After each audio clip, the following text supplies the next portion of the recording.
Hello everyone. Welcome to our YouTube channel Education World EW and this is CS Stuti Mahajan. तो आज हम discuss करेंगे Indian economy on the eve of independence. तो आज मैं उसके लूंगी MCQs. Let's see Indian economy on the eve of independence, जिसके first lecture and second lecture के अंदर हमने क्या क्या डिस्कस किया था। हमने जो टॉपिक्स कवर किए थे उसके अंदर overall features of Indian economy on the eve of independence, then हमने कवर किया था उसके अंदर state of agriculture sector, state of industrial sector, foreign trade, demographic profile, occupational structure and infrastructure. ये सब टॉपिक्स हमने कवर किए थे फर्स्ट टू लेक्चर्स के अंदर। तो इसी के साथ ही हमारा ये टॉपिक जो है वो कंप्लीट हो गया है। तो आज के इस लेक्चर के अंदर हम लेंगे एमसीक्यूज, और एमसीक्यूज लेने से पहले इसका एक छोटा सा एक और है इसके अंदर, positive impact of British rule in India. British rule का हमने ये सारा तो देख लिया कि ब्रिटिशर्स के आने की वजह से उन लोगों ने किस तरह से डोमिनेट किया इंडियन इकोनॉमी को। ठीक है, ये सब तो देख लिया, बट कहीं ना कहीं कुछ उन्होंने पॉजिटिव इम्पैक्ट भी छोड़ा है।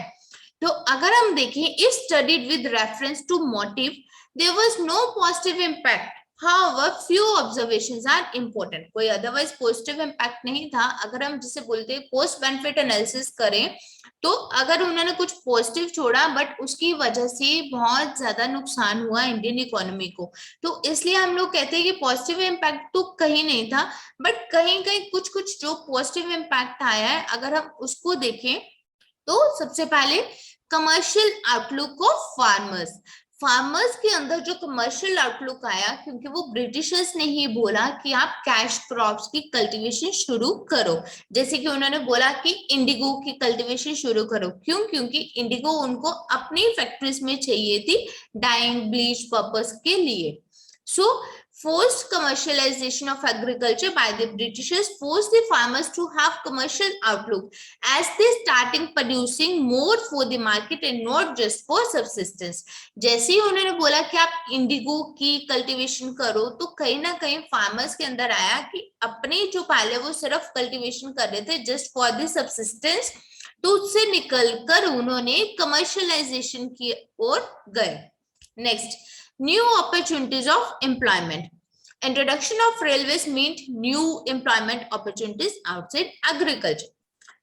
चाहे ब्रिटिशर्स ने रेलवेज अपने पर्पस के लिए इंट्रोड्यूस की ताकि वो अपना जो यहाँ से मटेरियल है रॉ मटेरियल लेके जा सके और फिनिश गुड्स को इंडिया के अंदर डंप कर सके, लेकिन कहीं ना कहीं रेलवेज जब इंट्रोड्यूस हुई तो नई एम्प्लॉयमेंट अपॉर्चुनिटीज क्रिएट हुई। कभी भी कहीं पे भी कोई इंडस्ट्री लगती है, कोई रेलवेज लगती है, तो उसके साथ साथ एम्प्लॉयमेंट अपॉर्चुनिटीज हमेशा क्रिएट होती हैं। Next, control of famines, not more starvation or death due to lack of food grains was there because of rapid means of transport reaching out in different areas। तो अब क्या हुआ कि food grains की कमी जो थी, सिर्फ जो फूड ग्रेन्स की कमी की वजह से जो काल पड़ता था, जो डेथ्स होती थी, वो खत्म हो गई क्योंकि ट्रांसपोर्टेशन फैसिलिटी ने फूड ग्रेन्स को एक से दूसरे प्लेस के ऊपर पहुंचाना पॉसिबल कर दिया। Next, monetary system of exchange। Monetary system instead of barter system was introduced by them, which facilitated the division of labor, specialization and large scale production। तो पहले क्या होता था? Barter system. Barter system is एक person से एक चीज दे दो और उससे दूसरी चीज ले लो। देन ब्रिटिशर्स ने आकर मॉनेटरी सिस्टम ऑफ एक्सचेंज जो था वो इंट्रोड्यूस किया। अगर आपको कुछ लेना है तो उसके बदले में इन टर्म्स ऑफ मनी आपको देना पड़ेगा। Next, efficient administration। Britishers had a well-efficient system of administration that provided a base for the country's future politicians and planners। No doubt कि जो सिस्टम ऑफ एडमिनिस्ट्रेशन है वो ब्रिटिशर्स का well efficient है और आज भी है, जिसने फ्यूचर दिया पॉलिटिशियंस और प्लानर्स को। तो अब हम नेक्स्ट लेते हैं एमसीक्यूज, क्योंकि जैसे ही हम एक बार इसके एमसीक्यूज लेंगे तो आपका ये सारा का सारा जो लेक्चर है, जो सारा का सारा चैप्टर है, वो एक बार गो थ्रू हो जाएगा। First, in how many sectors is the occupational structure of India is divided. The answer is 3. Next, what is another name for the service sector? Service sector को हम और क्या कहते हैं? Tertiary sector. Next, what was the nature of the Indian economy on the eve of independence? Stagnant, backward, underdeveloped, all of these. The answer is D, all of these. क्योंकि जब independence मिली है तो उस टाइम पर Indian economy stagnant भी थी, backward भी थी और अंडरडेवलप्ड भी थी. Next, what was the life expectancy at birth in India on the eve of independence? तो उस टाइम पर क्या था? सबसे minimum 44 years. What was the growth rate of per capita income in India on the eve of independence? तो growth rate of per capita income क्या थी? 0.5% only. Which of the following activities is included in the primary sector? तो primary sector के अंदर कौन सी activities आएंगे? Agriculture, services, industries, all of these. The answer is A, only agriculture. Next, in which of the following sectors is manufacturing activity included? Manufacturing activity किसके अंदर आएगी? Primary, tertiary, secondary, all of these. The answer is C, secondary. Manufacturing activity किसके अंदर आती है? Secondary में. और agriculture activity आती है primary के अंदर. Next, where was the first iron and steel company established? Jamshedpur. What is the tax or duty on imports called? जो imports के ऊपर टैक्स या ड्यूटी लगती है उसको क्या बोला जाता है? Tariff. The answer is A, tariff. Which of the following was the major occupation on the eve of independence? जब इंडिपेंडेंस मिली तो उस टाइम पर मेजर ऑक्यूपेशन क्या था? Agriculture. The answer is C, agriculture. Next, अब हम इसके लेते हैं fill in the blanks with the correct answer. जब आपको एग्जाम्स के अंदर क्वेश्चंस आएंगे जो तो क्वेश्चंस के आंसर करने हैं आपको, वो तो आपको उसी तरह से सब्जेक्ट के अंदर जो हमने लेक्चर स्टडी किया उसी में से देने होंगे. ठीक है. देन उसके आते हैं MCQs, fill in the blanks. तो इस तरह से जो आते हैं उसको थोड़ा सा उसको हमने इसलिए गो थ्रू करवा दे. एक बार ही आपने ये किया होगा तो आप अच्छे से उसको अटेम्प्ट कर पाओगे. और अगर आपकी कोई भी क्वेरी है तो आप मुझे उसे पोस्ट करके पूछ सकते हो. फिल इन द ब्लैंक्स अब हम स्टडी करते हैं. First, the country's growth of aggregate real output was less than blank during the first half of the 20th century. तो जो कंट्री की ग्रोथ थी एग्रीगेट रियल आउटपुट की वो लेस देन कितनी थी फर्स्ट हाफ के अंदर? Even less than 2%. The answer is 2%. Next, the Indian economy was in blank economy at the time of independence. The Indian economy was an agrarian. Agrarian means agriculture. हम लोग क्या पढ़ रहे हैं कि at the time of independence जो Indian economy थी वो कौन सी थी? Agriculture economy. तो एग्रीकल्चर इकोनॉमी का अनदर नेम क्या है? Agrarian. Next, blank of agriculture increased the burden of revenue on farmers. Commercialization, जो कि हमने पढ़ा था कि ब्रिटिशर्स ने क्या करना शुरू कर दिया? Commercialisation of agriculture. कौन लेके आए? ब्रिटिशर्स लेके आए. क्यों लेके आए? क्योंकि उनको अपनी कैश क्रॉप्स जो थी वो ग्रो करवानी थी, जस्ट लाइक कि इंडिगो वगैरह. क्योंकि इंडिगो की उनको रिक्वायरमेंट थी अपनी इंडस्ट्री में, ब्लीच के लिए, डाइंग के लिए उनको इंडिगो चाहिए था. अब जैसे जैसे कमर्शियलाइजेशन आया उन्होंने फार्मर्स को फोर्स किया कि वो इंडिगो की प्रोडक्शन करें. अब इंडिगो की प्रोडक्शन के लिए उनको एडवांस पेमेंट भी दे दी, बट जो एडवांस पेमेंट दी वो कम दी, जिससे क्या हुआ कि उनकी जो प्रोडक्शन की जो कॉस्ट थी वो भी नहीं निकल पाई और अपने जो सब्सिस्टेंस फार्मिंग थी उनकी वो थोड़ी रह गई. और अपने लिए भी जो उनको क्रॉस परचेज करने थे वो उनको मार्केट से परचेज करने पड़ते थे और जिसके लिए उनके पास फंड्स नहीं थे तो उनका जो डेट था वो बढ़ता गया. So that means commercialization of agriculture increased the burden of revenue on farmers. Next, the distribution of the working population in different sectors of the economy offers a glimpse of blank structure. Occupational structure. One of the हम लोग इसके अंदर क्या study किया था? Occupational structure.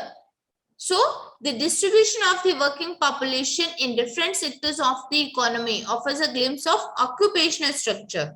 Next, the second stage of demographic transition began after 1921 in India. The answer is 1921. Next, Indian economy served as a source of blank for the British industry as a market for its finished goods. तो source of क्या बन गया Indian economy, उनका source क्या बन गया, raw material. Britishers क्या करते थे, इंडिया का रॉ मटेरियल ब्रिटेन के अंदर ले जाते थे और ब्रिटेन के अंदर फिनिश गुड्स बनाकर वो इंडिया के इंडस्ट्री में डंप कर देते थे. So Indian economy served as a source of raw material for the British industry.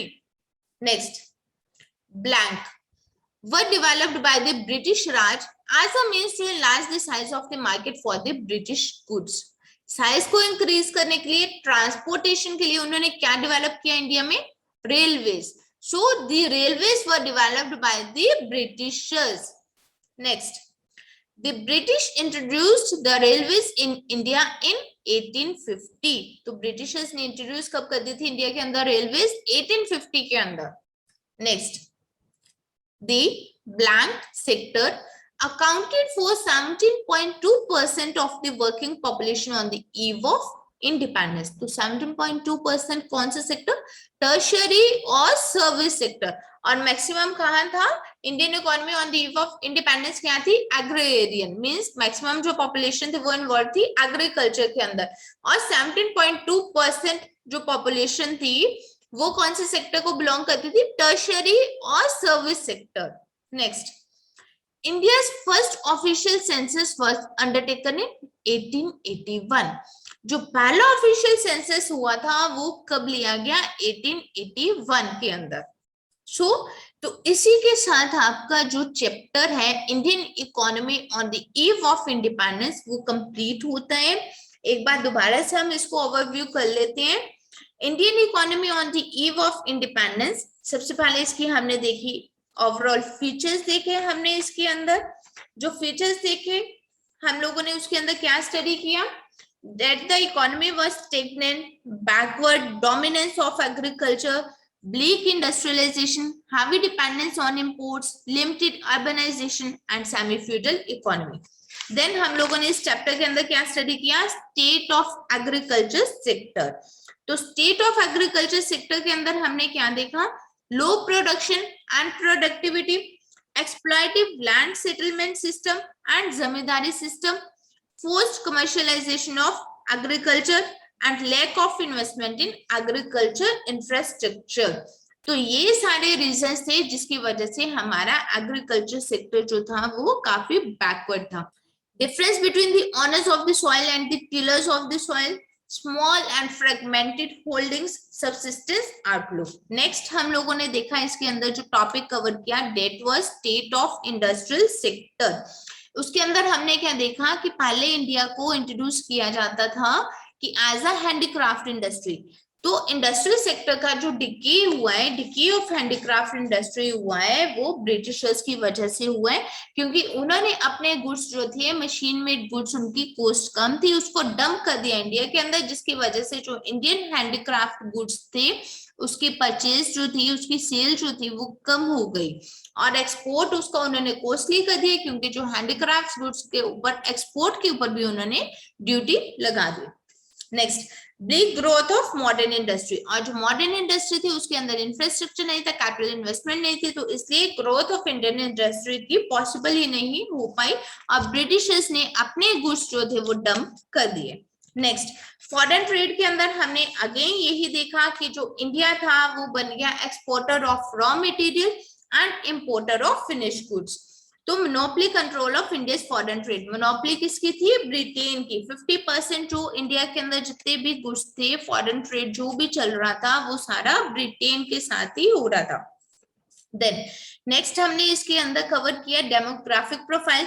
Demographic profile के अंदर हमने क्या कवर किया कि birth rate and death rate क्या है, infant mortality rate, life expectancy हमने देखी और लिटरेसी रेट क्या है. देन हमने कवर किया ऑक्यूपेशनल स्ट्रक्चर।